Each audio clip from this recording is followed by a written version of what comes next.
करने के लिए, या फिर सीक्रेटली किसी रोबोट को चांद पर भेजा गया? अगर इनमें से कुछ नहीं किया गया तो फिर कैसे की गई चांद पर खेती? क्यों और किस बिना पर वैज्ञानिकों ने यह ऐलान कर डाला कि चांद पर खेती मुमकिन है? क्या इसमें नासा के अलावा किसी और ऑर्गेनाइजेशन के वैज्ञानिक भी शामिल हैं? आपके मन में उठते इन सवालों का जवाब आपको अगले कुछ मिनटों में इस वीडियो में मिलने वाला है। बस आपको आराम से बैठकर ये वीडियो अंत तक देखनी है, बाकी सारी क्यूरियोसिटी हम पर छोड़ दीजिएगा। दोस्तों, नासा के वैज्ञानिकों ने 1969 में पहली बार चांद की सतह पर कदम रखा था। 1972 तक नासा के 12 वैज्ञानिक चांद पर जा चुके थे।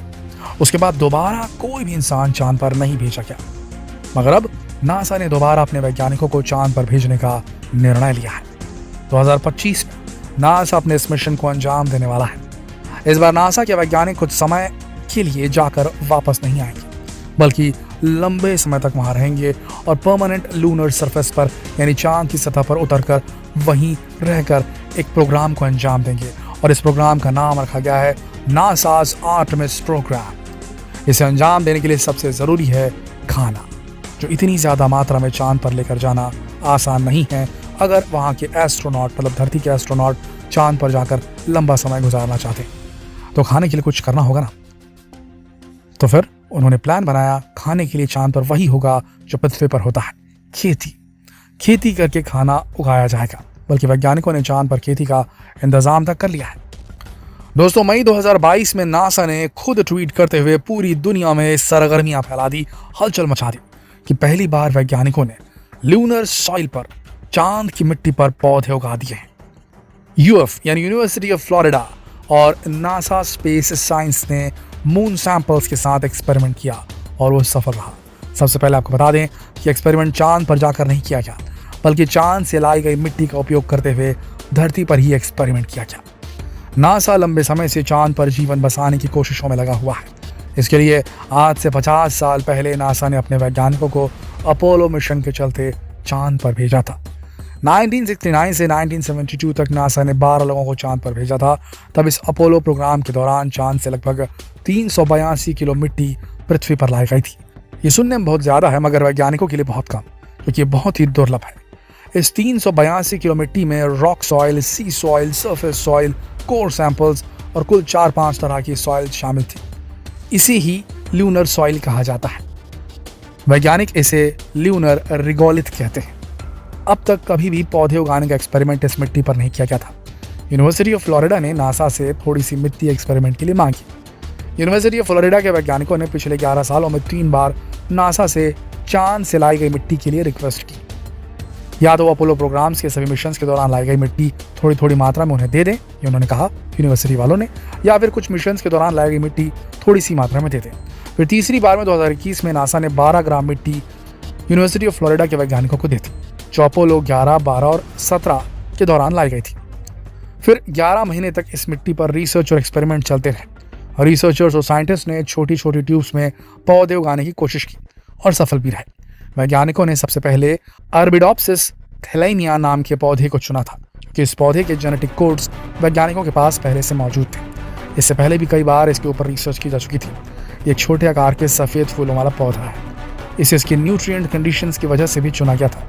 इसके बीजों को टाइनी पॉट्स में लगाया गया और समय समय पर इसमें न्यूट्रिएंट सोल्यूशन भी डाले गए। बीज बोने के बाद उन्हें वेंटिलेटेड टेरियम बॉक्स में ग्रोथ लाइट्स के अंदर रखा गया। 48 से 60 घंटों में सभी टाइनी पॉट्स में पौधे अंकुरित हो गए थे। हर पॉट में अलग तरह की मिट्टी या 2 तरह की मिट्टी का मिक्सचर इस्तेमाल किया गया था। इसमें से टेरेस्ट्रियल वॉल्केनिक सॉइल से सबसे अच्छे परिणाम प्राप्त किए गए। इसमें प्लांट्स जल्दी भी अंकुरित हुए और पौधे की पत्तियां भी बाकी सभी से बड़ी और हेल्दी थी। यानी अलग अलग इलाके की मिट्टी ने अलग अलग तरह से रेस्पॉन्ड किया। इसका कारण बताया गया कि हर इलाके में सूरज का पड़ना, सूरज की किरणों का पड़ना, वहाँ की मिट्टी की प्रकृति और वहाँ के हवा का अलग अलग मात्रा में प्रभाव था, जिससे मिट्टी की उर्वरक शक्ति, उपजाऊ शक्ति पर भी प्रभाव पड़ता है। दोस्तों, ये पौधे यहाँ पृथ्वी की मिट्टी में लगने वाले पौधों से बेहतर तो नहीं थे, मगर वैज्ञानिकों के लिए ये बहुत बड़ी बात है कि चांद की मिट्टी पर पौधे उगाए जा सकते हैं। इन पौधों में काले और लाल रंग का डिस्कलरेशन भी देखने को मिला, जो पौधों में इल हेल्थ और मेटाबॉलिक स्ट्रेस की तरफ इशारा करता है। साथ ही अपोलो 11 की मिट्टी के पौधे सबसे धीमी रफ्तार से उगे, वो सबसे खराब भी थे। इसके बाद अपोलो 12 के पौधे और फिर अपोलो 17 वाले मिट्टी के पौधे सबसे बेहतर थे, जिससे ये भी कंक्लूड किया गया कि चांद की मिट्टी जितनी पुरानी होगी पौधे उतने ही अच्छे होंगे। साथ ही जितना ज़्यादा इस मिट्टी को कॉस्मिक एनर्जी और सोलर विंड में एक्सपोज किया जाएगा उतने ही बेहतर परिणाम होंगे। दोस्तों, इन पौधों को यही नहीं छोड़ा गया, इनकी ग्रोथ को लगातार नोटिस किया गया।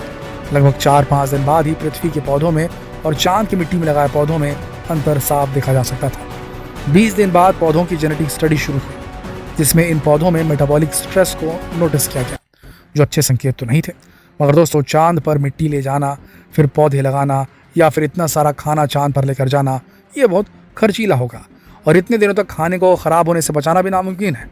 इससे हो सकता है अगर खाना ख़राब हो गया, अगर पृथ्वी से लेकर जाया गया उसे, तो नासा के आर्टेमिस प्रोग्राम के दौरान चांद पर जाकर रहने वाले लोगों की सेहत ख़राब हो जाएगी, जिससे मिशन फेल हो सकता है।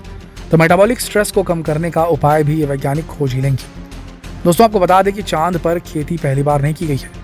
इससे पहले भी जनवरी 2019 में चीन का चांग E4 अंतरिक्ष यान अपने साथ कपास के बीज लेकर चंद्रमा की सतह पर उतरा था। चीन के राष्ट्रीय अंतरिक्ष प्रशासन ने बताया कि उनका यह मिशन सफल रहा था। दोस्तों, चीन का तो पता नहीं, लेकिन नासा ने तो चांद पर बोरिया बिस्तरा बांधकर वहां बसने का प्रोग्राम बना लिया है। जब नासा के वैज्ञानिक 50 साल पहले 382 किलो मिट्टी लाए थे, वो भी अलग अलग इलाकों से, अलग अलग तरीके की मिट्टी, तो जब ये लोग वहां जाकर रहेंगे तो न जाने क्या क्या खोज लाएंगे। अब देखना यह है कि चांद की मिट्टी को और उपजाऊ बनाने के लिए नासा के वैज्ञानिक क्या करेंगे। क्या वो उन पौधों, उन पेड़ों के जेनेटिक कोड में कुछ ऐसा चेंजेस कर देंगे जिससे कि चांद की मिट्टी से वो बेहतर तरीके से पोषक तत्व अपने अंदर ग्रहण कर सके और अपने अंदर होने वाले मेटाबॉलिक स्ट्रेस को कम कर सके। अगर ऐसा हुआ दोस्तों, और फर्ज कीजिए कि इंसानों की कॉलोनी या इंसानों का बेस चंद्रमा पर बसाया गया, किसी भी तरीके से वहाँ की सतह पर, चंद्रमा की सतह पर एक पर्टिकुलर एरिया में ग्रेविटी उत्पन्न कर दी गई, क्योंकि टेक्नोलॉजी तो बहुत तेजी से ग्रो कर रही है, तो ऐसा संभव है आने वाले समय में।